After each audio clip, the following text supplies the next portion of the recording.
Anji. Mohon maaf Bapak, ini saya mengganggu. Mungkin Bapak ini Longgar ya.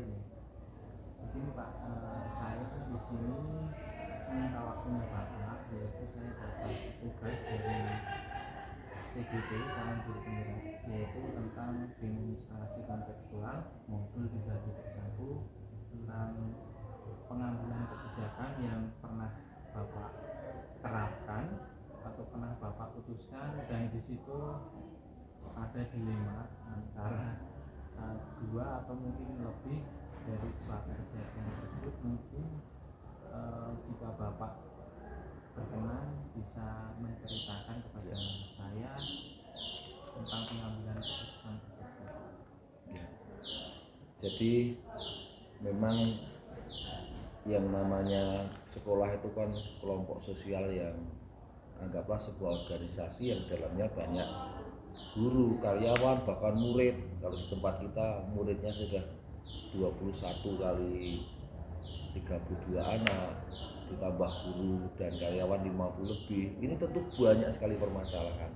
Maka kita harus bisa membuat sebuah kebijakan-kebijakan yang bisa diterima oleh umum, walaupun tidak mungkin bisa menerima secara semuanya sama, tentu berbeda-beda. Bagaimana supaya mereka bisa menerima secara legowo sebuah keputusan tentang kebijakan dari sekolah. Contoh, misalnya kita buat aturan hari ini kita ada acara tumit langkung dan semua guru harus ikut mendampingi anak. Saya yakin pasti di situ akan muncul sebuah dilema yang berbeda. Jadi Pak Alif, kita jangan takut membuat sebuah keputusan. Pasti ada yang merasa keberatan, tetapi dengan sebuah proses waktu akhirnya mesti bisa menerima, selama keputusan itu memang penuh nilai kemanusiaan dengan banyak pertimbangan dan dipastikan bisa diterima oleh semuanya. Awalnya ada yang merasa berat, tapi kalau sudah berjalan akhirnya bisa. Kemudian pada saat itu mungkin dilema apa yang Bapak alami dari salah satu contoh, misalnya kita yang buat aturan untuk yang piket untuk datang lebih pagi, pasti ada yang dalam benaknya menolak. Saya harus ngurusi suami, ngurusi anak, padahal yang diminta seminggu sekali untuk datang lebih pagi dibandingkan untuk menyambut kedatangannya anak-anak. Tapi berjalannya waktu toh akhirnya bisa. Awalnya berat, mana yang harus ngurusi anaknya. Akhirnya apa yang dia lakukan, memanage dalam keluarga itu. Dia lakukan sebuah manajemen yang diubah. Kalau sebelumnya bangunnya jam 5:30, tentu hari itu akan lebih pagi supaya kebutuhan rumah bisa terpenuhi, sehingga sebelum jam 6 bisa berangkat. Harapannya jam 6:15 sudah bisa sampai di sekolah. Wong saya juga bisa kok.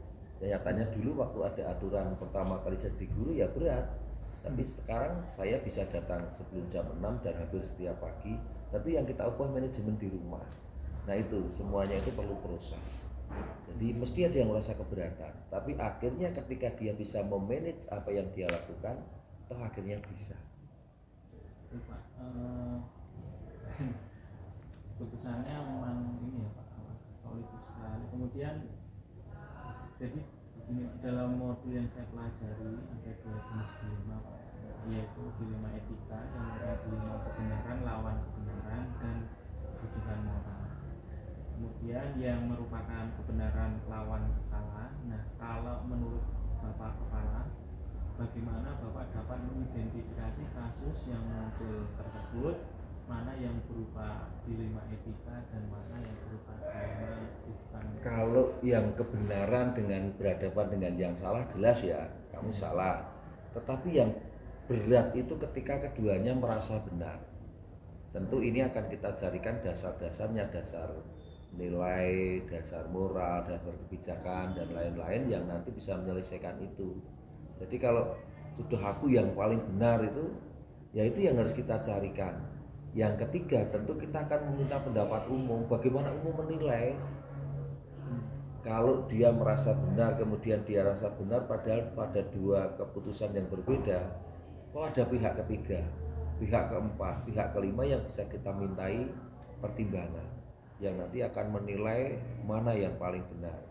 Karena memang benar itu relatif, tetapi semuanya bisa kita mintakan pertimbangan dengan yang lain. Kalau kesulitan, bagaimana landasan tidak didasarkan dengan agama, didasarkan dengan perundang-undangan, didasarkan dengan aturan-aturan, dan didasarkan juga dengan perilaku kehidupan. Ini kan nanti akan ketemu. Nah, kalau sudah ngotot sama benarnya ini ya, kulon itu pun ngalah, sing ini kita pun ngalah ya.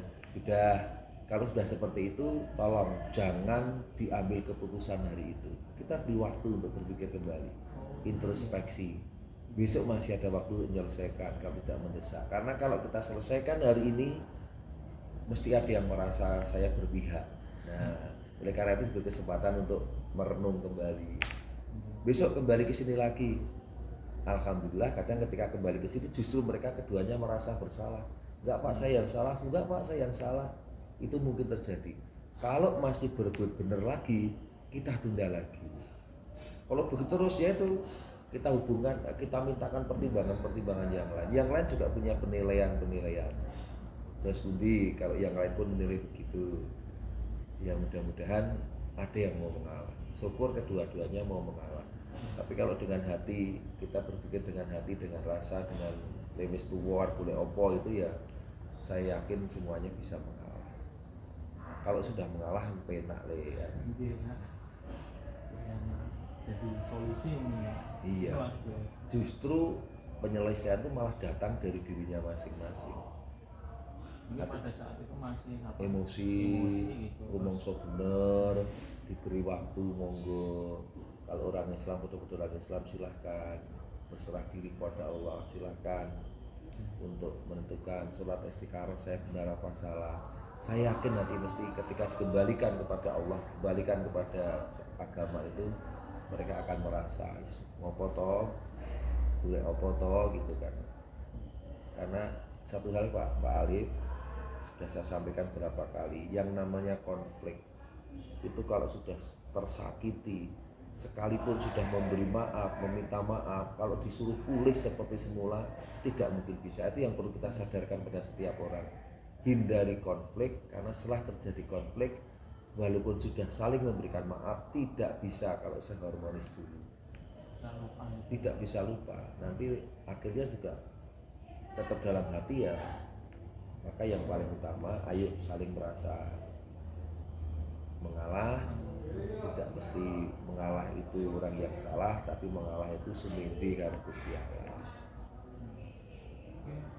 Ada langkah atau strategi yang Bapak biasa lakukan dalam menyelesaikan masalah? Sepertinya tadi saya dengar Bapak menyampaikan orang yang ditangani diberi waktu gitu ya Pak? Iya.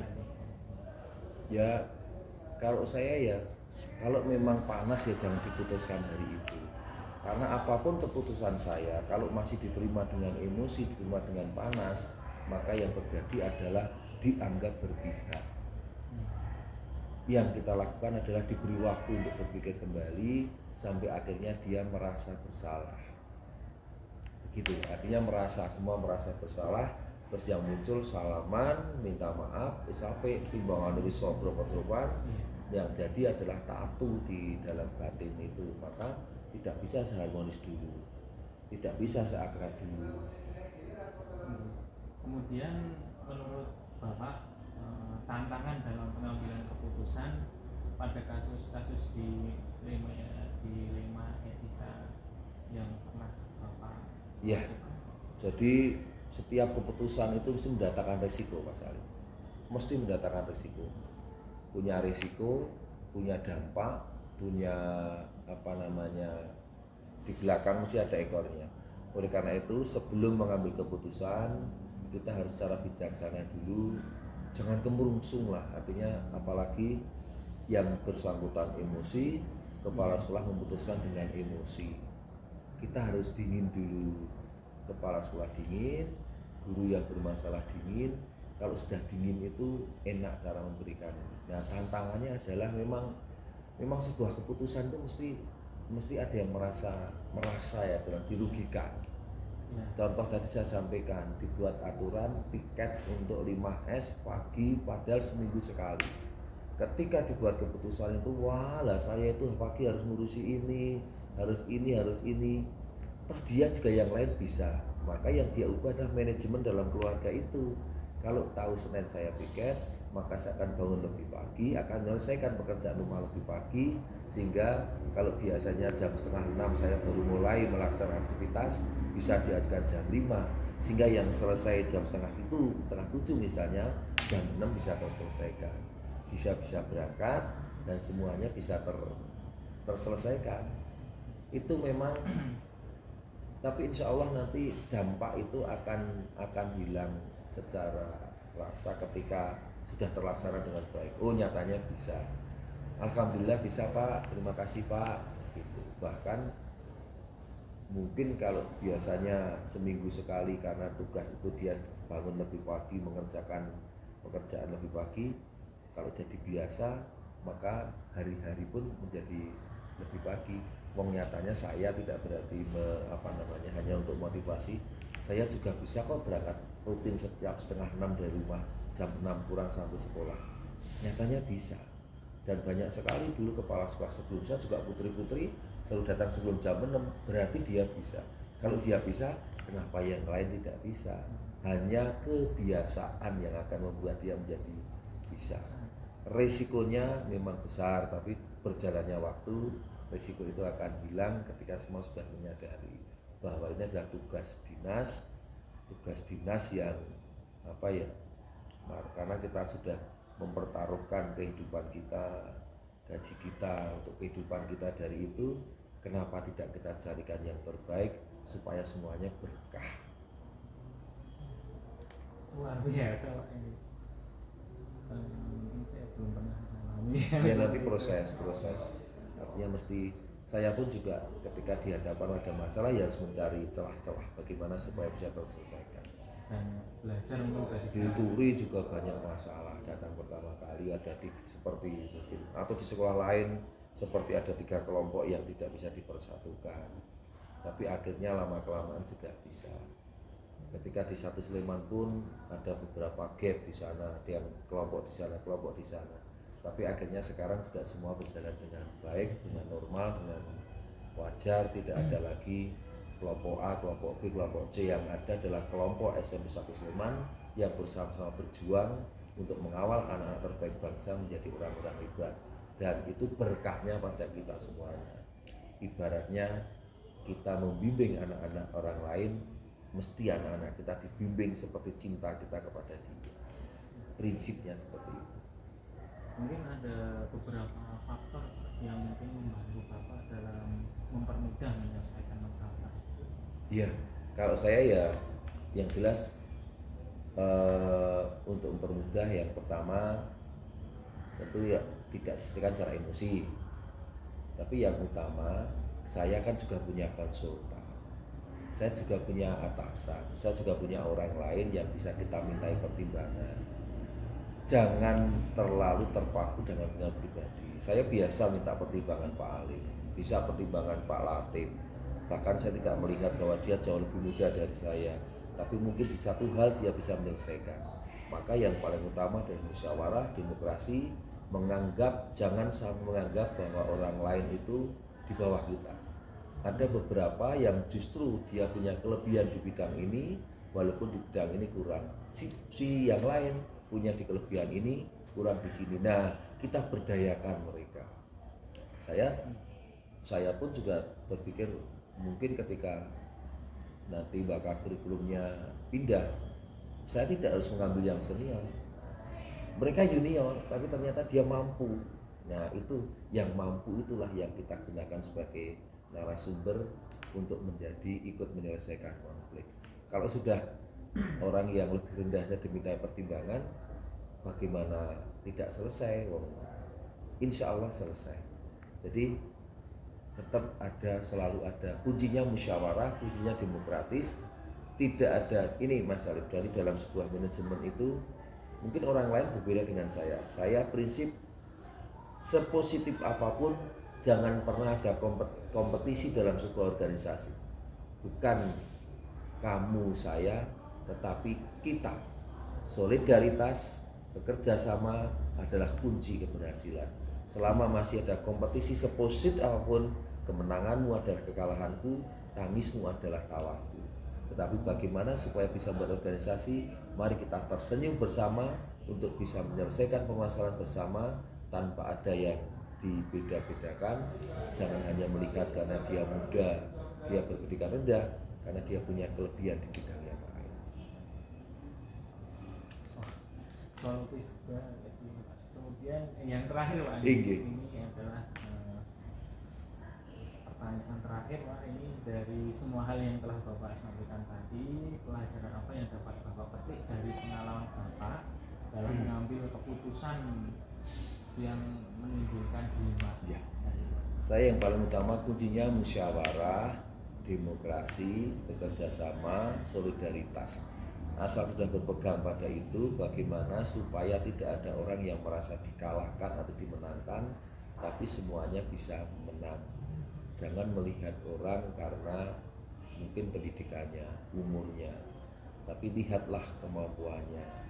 Wong sarjana kerja di SMP 1 Sleman, saya yakin dia punya kelebihan-kelebihan yang lain. Jadi kunci utamanya hanya satu, musyawarah. Ya, terus munculnya lagi ada demo, kan dampak dari musyawarah, ada demokratis, ada kerjasama, gotong royong, bareng-bareng. Maka seperti semboyan di SMP 1 Sleman, masih ingat Pak Alif, tetap semangat. Nah, terakhir tetap semangat, terus tetap semangat. Ya intinya kita semangatannya tanpa mengeluh, artinya mengeluh apapun tetap harus diselesaikan. Tetap yang pertama tetap semangat, guyup rukun tanpa mengeluh. Asal berpegang teguh itu sudah tetap semangat, guyup rukun tanpa mengeluh. Insya Allah terselesaikan. Mungkin itu Pak yang dapat saya gali dari cerita Ya. Bapak hari ini untuk memenuhi tugasnya. Ya, intinya Mas Alif jangan melihat saya junior atau saya masih muda. Jadilah virus untuk kebaikan di sekolah kita agar semangat bekerja kita semakin meningkat sehingga apa yang kita peroleh dari negara dalam bentuk gaji itu betul-betul barokah karena memang yang kita lakukan sesuai dengan job deskripsi kita. Terima kasih. Terima kasih banyak Pak ini atas waktu dan kesediaannya untuk bersedia menjadi narasumber. Yes, pokoknya bareng-bareng ya, bukan narasumber tapi hanya cerita pengalaman, termasuk bagaimana pengalamannya Pak Alif nanti bisa kita sharingkan bersama. Mungkin itu saja Pak. Matur nuwun. Terima kasih banyak Ya, Pak. terima kasih.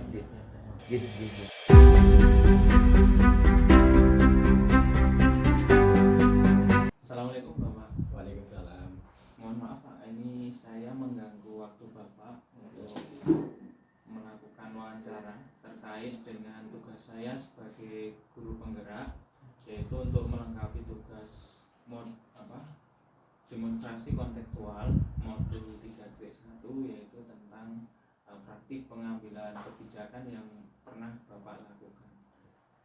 Kalau Bapak bersedia, saya ingin mendengar cerita yang pernah Bapak alami terkait pengambilan kebijakan yang di situ menimbulkan dilema bagi Bapak. Mungkin karena keduanya penting dan mana yang harus diambil. Baik, insya Allah. Di sekolah kami itu kan karena saya belum begitu lama, sekitar 3 tahunan, belum tahu kondisi kekurangan dari masing-masing guru atau tenaga pendidikan. Maka ketika saya mengambil kebijakan itu sedikit banyak menimbulkan berbagai macam perbedaan penafsiran antara guru dan juga saya sendiri. Misalnya ketika PPDB atau penerimaan peserta didik baru, ketika pertama kali saya menjadi kepala, saya mengambil kebijakan PPDP itu harus sesuai dengan SOP. Jadi ketika waktunya sudah habis, tidak bisa lagi menerima siswa siapapun itu, latar belakangnya apapun nggak bisa diterima. Tapi waktu itu timbul kontroversi, jadi ada guru senior yang tidak setuju dengan SOP yang telah disepakati bersama. Akhirnya tertimbul semacam konflik yang begitu lama antara saya dengan guru-guru yang sudah senior. Dan alhamdulillah dengan meminta berbagai masukan dan pertimbangan dari yang dituakan di madrasah, baik itu komite dan juga yayasan, akhirnya masalah itu bisa terselesaikan. Jadi walaupun prosesnya panjang tidak butuh sebulan 2 bulan, akhirnya kebijakan itu bisa disepakati bersama, walaupun melalui proses yang panjang gitu. Itu yang pertama kan PPDB. Terus yang kedua itu ini sebenarnya niat baik kami untuk memupuk kedisiplinan guru. Kami berniat menaikkan gaji guru, tapi dengan cara dibolak balik itu, tapi nanti ketemunya itu naik itu gaji itu, yaitu dengan cara memberikan tunjangan uang kehadiran dan uang makan. Tapi dengan catatan jika kedatangannya itu tidak sesuai dengan jam yang ditentukan, akan dipotong. Ya, kemudian kepulangan juga begitu, ketika pulang sebelum waktunya akan dipotong. Jadi nanti ketika guru itu tertib, ya insya Allah gajinya akan bertambah, akan naik. Tapi ketika tidak tertib maka akan terpotong banyak. Jadi yang gaji pokok itu dikurangi tapi dialihkan ke tunjangan. Jadi sebenarnya tetap naik, bukan cuma dikurangi, tapi tetap ada kenaikan walaupun cuma sekitar 10.000, tapi kalau dikalikan sebulan kan sudah sekitar 300.000. Itu juga timbul pertentangan antara guru kami dan juga para bendara. Waktu itu tempat saya beberapa, tidak ada satu bendara bos dan juga bendara kecil lainnya pembantu. Itu sempat jadi konflik yang lama sampai macam-macam itu, macam-macam yang membuat sebenarnya saya tidak nyaman tuh. Tapi tujuannya baik, yaitu agar guru itu disiplin dalam bekerja, tanggung jawab, tidak hanya sekedar datang pulang, enggak. Jadi betul-betul tanggung jawab dengan amanah wali murid. Murid kan inginnya dididik dengan baik. Nah, salah satu indikator baik kan minimal itu datang tepat waktu, pulang tepat waktu. Nek datang itu setelah pulang kata kelebih itu kan berarti kurang tanggung jawab. Nah, itu. Jadi itu kan kesulitan gajinya naik jika tertib, berkurang jika tidak tertib. Itu juga itu sempat bikin push gitu. Termasuk mungkin TU dan bendara itu yang kena-kenanya. Jadi itu lagi biasanya guru-guru yang sudah senior itu yang malah kurang setuju karena merasa dirugikan. Nah, karena merasa sudah lama kok tidak dihargai gitu. Kan biasa mereka yang malah kurang tertib ya. Kalau sudah senior itu kan ya merasa sudah lama, sudah memiliki sekolah kan, kalau sekolah diri itu. Ada mereka malah kurang bisa dicontoh di dalam kedisiplinan dan lain. Itu yang kedua. Terus tentang kebijakan untuk melengkapi sarana dan prasarana. Untuk misalnya sarana komputer untuk pembelajaran dan juga untuk pelaksanaan ujian. Nah, di awal saya masuk itu baru berapa komputernya, baru sedikit lah. Sekitar 10 atau berapa itu. Nah, itu pas kemarin ada ASPD pertama itu kan numpang di Man Budian, Man 1 Sleman gitu. Itu kan sebenarnya kalau numpang itu kan di samping apa gitu tidak nyaman juga menurut saya itu wagu itu lah, sekolah besar kok numpang ujiannya itu. Akhirnya kita mengambil kebijakan untuk melengkapi sarana komputer. Dan alhamdulillah waktu itu ada namanya bus afirmasi, kita dapat sekitar berapa saya lupa. Aku bilang bisa beberapa. Kita gunakan untuk melengkapi sarana komputer. Nah terus kemarin juga agar satu sesi itu bisa langsung satu kelas, akhirnya kita lengkapi lagi. Akhirnya sekarang ada 32 kalau nggak salah komputer ya ini. Alhamdulillah sudah terpenuhi. Tapi untuk bisa melangkah mewujudkan itu juga banyak apa gitu. Sebenarnya tidak ada yang tidak setuju juga. juga. Jadi pasti ada setiap kebijakan yang kita ambil pasti ada yang pro ada yang kontra. Ya kita yang dirinya kan yang all in one itu, all in one yang itu. Tapi kan ada yang ambil itu laptop jauh. Kita berpikiran kalau untuk anak itu pasti kalau saya mesti nyaman ya, bukan laptop. Karena kan nanti kalau anak sering diangkat-angkat sebagainya malah melatihkan. Hanya beli itu yaitu dengan berbagai macam itu tadi. Ada yang tua, ada yang tua atau sebagainya, ya selalu ada gitu. Dan sebenarnya masih banyak lagi lagi yang kalau kita melangkah itu pasti ada yang mendorong, tapi ada juga yang menghalangi.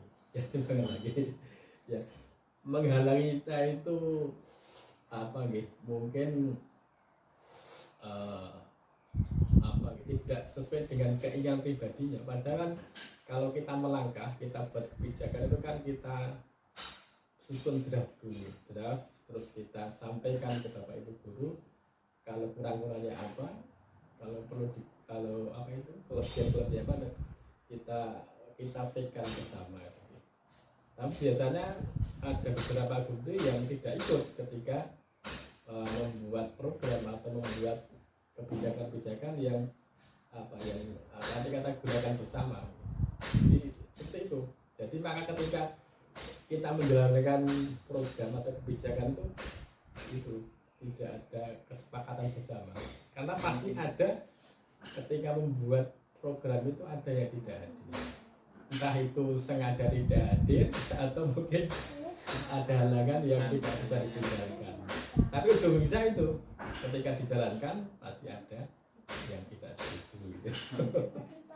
Jadi mungkin kalau sebenarnya bagus Pak, maksudnya solutif tadi yang Bapak sampaikan. Cuman kadang kalau di situ kan dilema kan ada semuanya, mungkin ini benar lawan benar atau yang ini benar salah. Itu mungkin kalau benar salah pengambilannya lebih mudah nih Pak. Mungkin kalau yang Bapak alami ketika tadi kan kayaknya ada dilema, kayak ada dilema yang perlu diputuskan. Dan saya setuju sih semuanya tidak tidak harus semuanya itu menyetujui apa kebijakan yang kita pengen. Pasti ada 1-2 orang yang memang tidak setuju. Kemudian dari Bapak itu langkah atau mungkin strategi apa yang Bapak biasa lakukan untuk menyelesaikan masalah dilema tersebut? Ya, kalau itu masih bisa dimusyawarahkan, kita bicara dari hati ke hati, baiknya gimana kita usahakan untuk musyawarah. Tapi ketika tidak bisa diselesaikan, misalnya tugas yang satu orang dan salah itu, ya kita minta bantuan di atas kita. Yayasan terutama, yayasan lokal, yayasan Ma'arif, yayasan Chandra. Jadi Chandra itu kan punya yayasan pendirinya kan orang-orang Chandra. Nah punya yayasan namanya yayasan itu, MI Ma'arif Chandra. Terus ke atas yang lebih tinggi kan LP Ma'arif itu ya. Oh iya. Nah kalau legal formalnya kan kita ikut LP Ma'arif gitu. Iya. Nah itu biasanya seperti ketika kasus itu kan saya sempat masuk ke yayasan juga minta ini sikul solusinya gimana misalnya begini. Nah waktu itu ada pembinanya, dengan juga pengawas pembina, kita disuruh matur ke Pak Kiai, maka setelah Kiai ini asal latihan itu, yang kita tolak itu. Nah beliau itu pertimbangan itu anaknya ini bukti itu kan ditumpah aja. Orang tadi setelah bicara itu, nanti kita kan tekan ini, supaya aturannya harus kita taati. Nah nanti kalau tidak ada tapi siapa lagi yang mengalami, ya itu kayak rasa aturan kita. Ya saya tuan di sana, terus masalah apa saja, karena mereka menerima dengan kebijakan kita. Berarti tetap si anak tersebut tidak diterima, tidak diterima. Tapi yang penting kan orang tua sudah mau menerima. Mau menerima. Ya. Kan ternyata kan orang tuanya baru sekedar tanya itu, tapi ya sudah ngotot. Oh, gitu. Kurang komunikasi ya. Betul. Terus ini kan juga tipe orangnya, ketika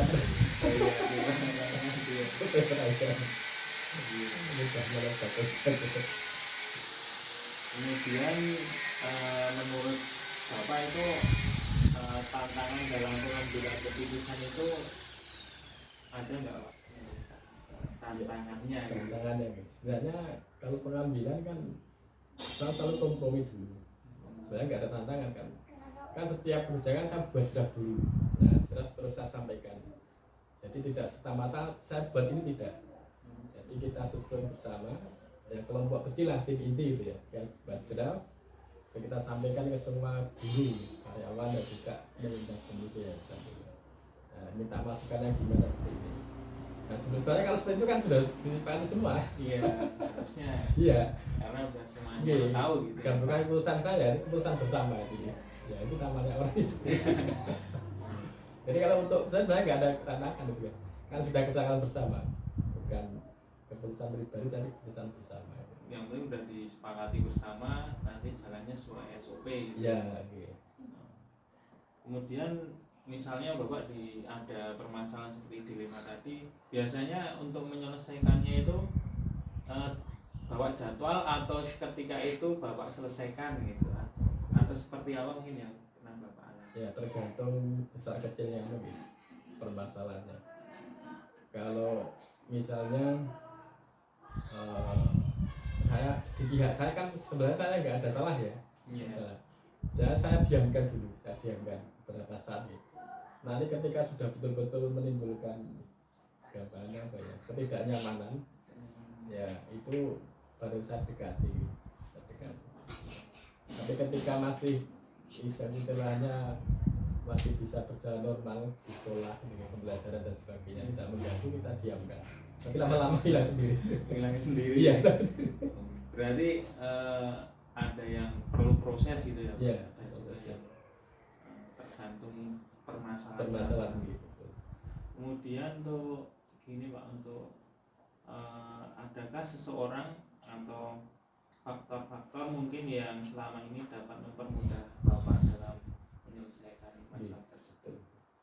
Ya, itu kita punya tim kecil itu, tim kecil, yaitu kita TU dan beberapa bendahara itu yang selalu kita ajak musyawarah sebelum melangkah. Jadi langkah kecil dulu, setelah itu baru kita langkah bersama-sama. Jadi tidak terbatas gitu. Jadi kita kan pikiran saya kalau semua kita sampaikan ke Bapak Ibu guru itu kan mereka punya tugas mengajar gitu. Jadi jangan sampai terganggu dengan hal-hal yang sifatnya menyita waktu, menyita tenaga itu. Jadi hal-hal yang penting mungkin menyangkut keuangan atau pembangunan dan sebagainya itu kan cukup beberapa orang terus baru kita sampaikan. Jadi itu yang selalu membantu saya mendampingi. Saya minta masukan mereka, baiknya bagaimana. Iya. Mungkin yang terakhir Pak, ini pertanyaan yang terakhir. Dari semua hal yang telah Bapak sampaikan tadi, pembelajaran apa yang dapat Bapak petik dari pengalaman Bapak dalam mengambil sebuah keputusan yang di situ menimbulkan dilema? Ya, dari berbagai peristiwa atau kasus yang saya alami itu memberi pelajaran bagi saya bahwa sebaik apapun orang atau kebijakan yang kita buat itu pasti akan ada orang yang tidak setuju tidak setuju atau tidak sepaham dengan langkah yang kita ambil. Terus saya mengambil keputusan apapun yang kita lakukan, kalau kita sudah sepakat semua, sudah sepakat dari kesepakatan bersama, ada orang atau ada pendidik atau guru itu yang tidak setuju, kita tetap jalan. Ya, namanya kan sudah kebijakan bersama. Gitu ya. Corong ini sih ya. Terus karpu gitu. Karpu beras itu kan kita sudah sepakat bersama gitu. Ya sebenarnya kebijakan tidak merugikan, itu bukan untuk kepentingan pribadi, untuk kepentingan bersama, kepentingan madrasah gitu. Kita jalan terus ya. Daripada kita apa ya, bocornya kopeni satu orang, ya itu kan malah menghambat yang lain gitu, menghambat untuk maju. Walaupun mungkin pikirannya juga bagus, idenya juga bagus, tapi kan ya bagus menurut pribadi, bukan untuk bagus bersama gitu. Ya itu mungkin pelajaran yang sangat berharga bagi saya. Tetap walaupun itu tetap hati-hati dalam melangkah, dalam mengambil kebijakan. Tetap yang selalu tidak setuju, tentu saya minta masukan gimana baiknya gimana seperti ini. Nah tapi kalau sudah tetap tidak sesuai dengan langkah-langkah kita, kan setiap tahun kita itu membuatnya itu mungkin tahu RKM itu. Nah itu kan sebenarnya dari awal sudah diajak, ayo rembukan dulu program setahun itu bagaimana. Nah itu kalau itu sudah kita buat, kita tetapkan, ya sudah kita ikut itu. Bahkan saya dulu di awal kan membuat itu rencana 4 tahun ke depan itu, rencana menengah itu kan. Mau buat apa 4 tahun itu? Saya suruh dari kulit minta apa. Nah itu yang kita tuju. Nah, alhamdulillah dari yang diinginkan Bapak Ibu itu sudah banyak yang terrealisir di sana. Nah, makanya saya pikiran saya sebaik apapun saya dalam melangkah pasti ada yang anggap sekarang biasa lah biasa. Ya mungkin itu saja Pak yang dapat saya tanyakan. Kemudian saya mendengar cerita dari Bapak yang luar biasa, yang belum pernah saya alami gitu ya. Mungkin bisa menjadi sebuah pengalaman yang dapat saya dengarkan dari cerita Bapak. Mungkin itu saja Pak. Terima kasih atas waktunya di sela-sela kesibukan Bapak hari ini. Mudah-mudahan bermanfaat bagi juga saya.